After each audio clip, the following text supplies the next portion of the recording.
Here for TimPriceJazz.com. Through the years, I've talked about Charlie Mariano in some of the greatest words I could speak about any person in my life. I'd like to share some of this with you. This is something that can never be forgotten and must be listened to. If you're a musician of any consequence, in any form of the music, this man has left a tremendous thumbprint and a path for all of us to follow.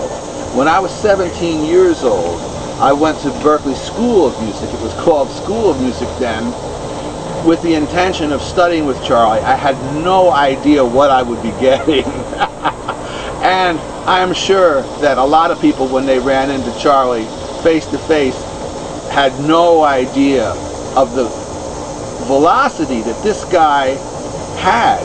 Here was a man who not only at that point, this was around 1969, spoke to music through things that he did with Stan Kenton, Charlie Mingus, Elvin Jones, McCoy Tyner, Shelly Manne, but he had already gone and studied in India. This is a man who has one of the most individual sounds on the alto saxophone. He's also crystallized Indian music to the point of almost a form of itself when he plays it. He's really developed a certain language. He's developed a certain vocabulary in that music.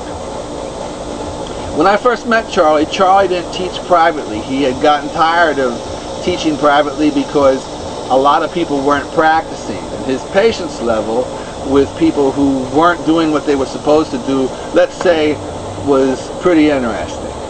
And being as how we were both Scorpios, there seemed to be an incredible bond from an early stage on with this guy. He was not somebody who handed out compliments right and left, and in my mind, at 17 years old and 18 years old, I sure did need that kick in the backside from a guy like that. His sound on the saxophone is one of the most innovative, one of the most lyrical, one of the most romantic, biting sounds you'll ever want to hear. It's everything through every era. I can't even begin to describe some of the things that other professionals like Phil Woods or Charles Lloyd or Dave Liebman has mentioned to me about Charlie. When I first heard Charlie, after Stan Kenton, I heard him on this record, A Jazz Portrait of Charlie Mariano. This has one of the greatest sounds and also some excellent Don Sebesky charts, if you want to call them that. They're almost cushions and personal shelves for Charlie's ideas. Beautiful stuff. Before even that, Mariano had been recording like smaller things with Boston guys like Jackie Byard. The famous Diane's Melody is on this. In the West Coast period, he was playing with Shelly Manne. People like Shelly and Leroy Vinegar, Russ Freeman, Stu Williamson. For a person to go from this, Shelly Manne, to this in their same lifetime is incredible. I mean, this is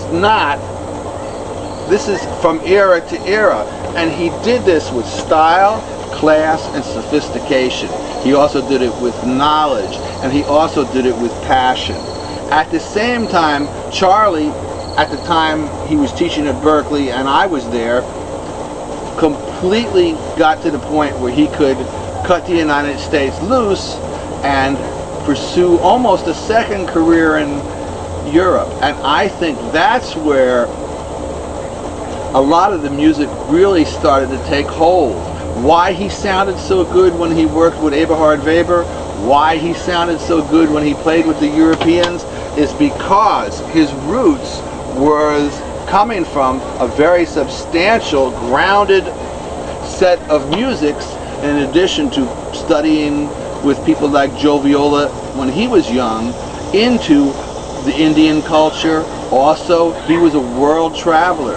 As Ernie Watts said, Charlie Mariano is a timeless character. And he was a timeless character probably from when he was a child to his last hours on earth. This man was an infinite source of creativity. To go from those recordings into things like Pork Pie with Philippe Catherine and Jasper Vanderhoff and Don Elias, also into, this is an incredible CD with an orchestra called Not Quite a Ballad. These are just some of the things, in addition to the Indian College of Percussion ensemble he played with. This man's span is ridiculous. Not only do I consider him a major source of inspiration, but he was also a close friend of mine, even though we weren't in touch constantly. Once in a while I would receive a letter, a package of CDs, sometimes a postcard from India, sometimes a small article that was written on him, always a Christmas card. You know, he was a warm and gracious human being who should be respected, remembered, and thought of very, very highly. Please check this guy out, and remember, you can never hear enough Charlie Mariano.